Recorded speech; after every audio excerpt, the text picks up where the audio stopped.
กับทักทายสบายดีและสวัสดีเด้อพี่น้องปองปายเบิดสุขุสุคนเนาะทั้งฝั่งลาวฝั่งไทยเสร็จแล้วแต่การยินดีต้อนรับเข้าสู่ช่อง YouTube บ่าวสอนไซส์แนลแล้วพี่น้องก่อนอื่นเบิดก็ฝากกดไลค์กดแชร์กดติดตามให้เด้อพี่น้องขอบอกขอบใจขอบคุญขอบคุณเนาะผู้ที่เข้ามากดไลค์กดแชร์กดติดตามให้บ่าวสอนไซส์เปิดภาพบรรยากาศมากก็อยู่ป่าอยู่ดอนคือเก่าพี่น้องแต่สิมาเล่าเรื่องที่ว่าคนเฮานี่นะพี่น้องเวลาที่เฮาบ่มีเงินเฮาจะเจออยู่8ข้อเนาะพี่น้อง8ข้อ8ข้อข้อที่1นี่แม่น เห็นได้ว่าเพื่อนแท้นี่นะพี่น้องสิมีจักกี่คนเนาะที่ว่าเคียงบ่าเคียงไหล่เฮาไปในเวลาที่เฮาบ่มีเงินนะพี่น้องจะเห็นได้ว่าผู้ใดเพื่อนแท้ผู้ใดเพื่อนปลอมเนาะพี่น้องเนาะข้อที่1นี่แม่นเห็นได้ว่าเพื่อนที่แท้จริงนะจะมีจักกี่คนพี่น้องเนาะ2นี่แม่นเห็นได้ว่าญาติพี่น้องก็ช่วยเฮาเท่าที่เขาช่วยได้เนาะพี่น้องเนาะอย่างดีนี่ญาติพี่น้องก็ในเวลาเฮาที่ว่าขาดเคินเงินคำนี่เขาจะช่วยเฮาได้ก็คือให้เฮายืมเงินพี่น้องเนาะแต่ว่าขอนี่ยากเลยพี่น้องสิให้เนาะช่วยเฮาได้ก็แก้ไขเฮาให้เฮากู้ให้เฮายืมเงินเบิดส่ำนั้นพี่น้องที่จะช่วยเฮาได้เนาะบ่แม่นว่าเฮาบ่มีเงินแล้วสิไปขอนำเขาตลอดเนาะไปขอนำเขาตลอดอย่างขี้ร้าย อย่างดีหลายเขาก็ให้อยู่ประมาณเทื่อหนึ่งเนาะพี่น้องเนาะจ่ายหั้นเขาก็ให้กู้ให้ยืมส่ำนั้นแหละพี่น้องข้อ3นี่แม่นเห็นได้ว่าคนที่รักเราจริงนะเขาจะบ่ถิ้มเราพี่น้องข้อ3เห็นได้ว่าคนที่รักเราจริงนี่ในเวลาที่ชีวิตเราตกอับเขาจะบ่ถิ้มเราบ่หนีไปไสจะอยู่เคียงบ่าเคียงไหล่เราสู้ไปนำกันบ่ว่าจะเป็นเพื่อนเป็นหมู่เป็นเพื่อนหรือว่าญาติพี่น้องอ่าแล้วก็ผัวเมียเนาะ เราจะเห็นได้ว่าคนใดที่ว่ารักเราเนาะเวลาที่เราบ่มีเงินนะพี่น้องเขาจะบ่หนีจากเราไปไสคนที่รักเราจริงเด้เนาะเป็นหมู่เพื่อนเป็นญาติพี่น้องหรือว่าเป็นสู้เป็นแฟนเป็นผัวเป็นเมียเขาจะบ่ถิ้มเราไปไสเนาะข้อที่3ข้อที่4นี่เห็นได้ว่าบางคนนี่เขาบ่อยากได้อยู่เขาบ่อยากอยู่นำเราเนาะ ข้อ3นี่เห็นได้ว่าบางคนเขาบ่อยากอยู่นำเราแต่เขาอยากอยู่นำเงินของเราก็หมายความว่าเห็นได้ว่าบางคนนี่เวลาเรามีเงินมีคำเขาก็สิมาตีสนิทสนมบ่ว่าจะเป็นเพื่อนเป็นหมู่เป็นญาติพี่น้องหรือว่าคู่รักเนาะเป็นสู้เป็นแฟนเป็นผัวเป็นเมียข้อที่4นี่คบบ่ได้เนาะพี่น้อง เพราะว่าเห็นได้ว่าบางคนนี่บ่ได้อยากอยู่นำเราที่แท้จริงแต่ว่าเขาอยากอยู่นำเงินของเราก็หมายความว่าในเวลาที่เราตกอับบ่มีเงินแล้วเขาก็จะถิ้มเราไปเนาะพี่น้องข้อ4นี่แหละพี่น้องเพราะว่าเขาบ่ได้อยากอยู่นำเราอย่างแท้จริงเขาอยากอยู่นำเงินของเราเนาะในเมื่อใช้เงินเราเบิดหรือว่าทรัพย์สินเราเบิดแล้วเขาก็หนีจากเราความหมายว่าข้อ4เนาะ เพราะว่าเห็นได้ว่าบางคนนี่บ่ได้อยากอยู่นำเราแต่ว่าอยากอยู่นำเงินของเราเนาะพี่น้องอืมข้อห้านี่ได้เห็นคุณค่าของกำลังใจเล็กๆน้อยๆที่ว่าหลายกว่าเงินก็หมายความว่าได้เห็นคุณค่าคนเนาะที่เข้ามาให้กำลังใจเราในวันที่เราที่ว่าล้มเหลวบ่มีเงินบ่มีคำพี่น้องเบิดเนื้อเบิดตนเบิดตัวเห็นได้ว่าคุณค่าของกำลังใจนี่นะ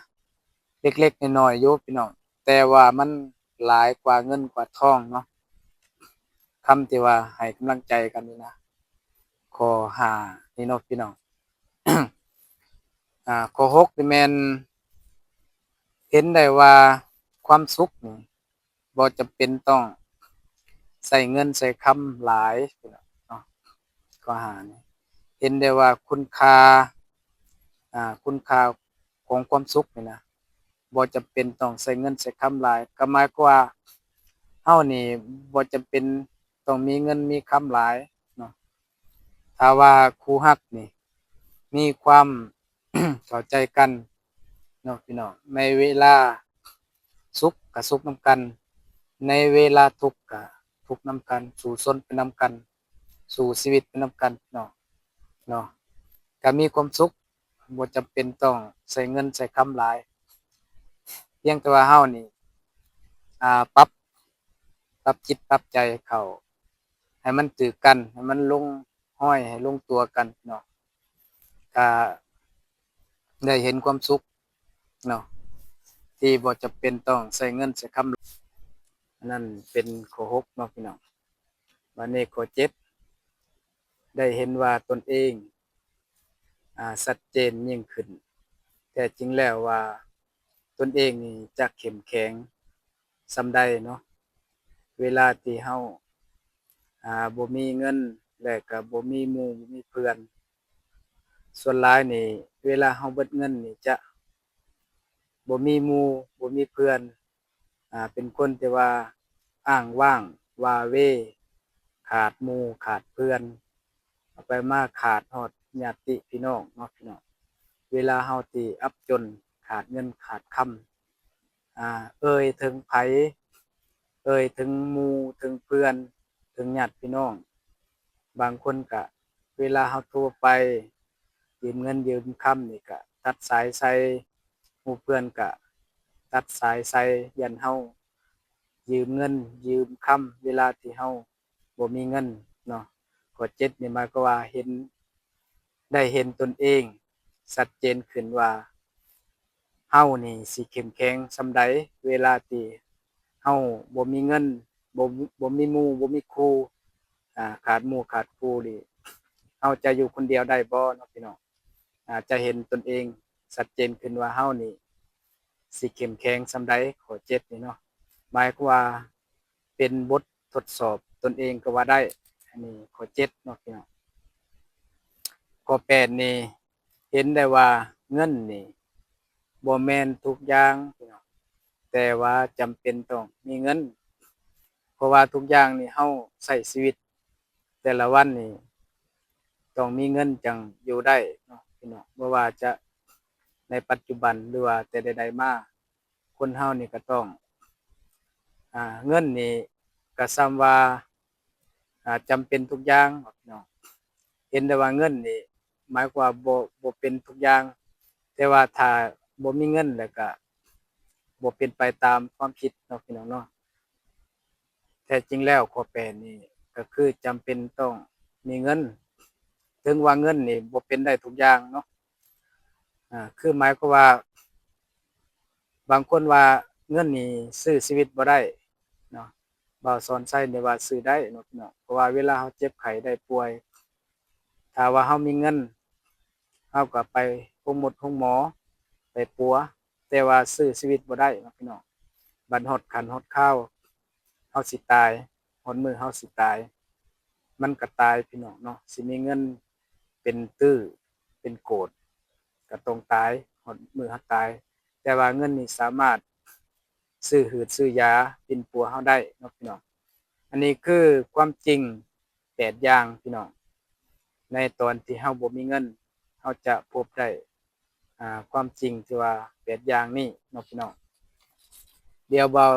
บาสอนไส้สิทบทวนให้พี่น้องแบบสั้นๆเนาะยันบ่จื้อเพราะว่าผ่านมาเบาสอนไส้อธิบายไปหลายแล้วยันจำบ่ได้พี่น้องตอนที่เราบ่มีเงินนี่เราจะพบพ้อได้อยู่8สิ่งนี้พี่น้อง1เห็นได้ว่าเพื่อนที่แท้จริงนี่นะสิอยู่เคียงบ่าเคียงไหล่เฮานี่สิมีจักกี่คนเนาะ2นี่แม่นเห็นได้ว่าญาติพี่น้องก็ช่วยได้ เท่าที่เขาช่วยเหลือเราได้เนาะ3นี่แม่น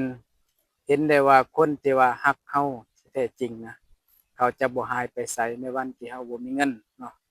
4นี่แม่นเห็นได้ว่าบางคนนี่บ่ได้อยากอยู่กับเราแต่เขาอยากอยู่กับเงินของเราเนาะพี่น้องเนาะนี่ข้อ4ข้อ5นี่แม่น ข้อ5นี่แม่นเห็นได้ว่าคุณค่าของกำลังใจเล็กๆน้อยๆเนาะที่อบอุ่น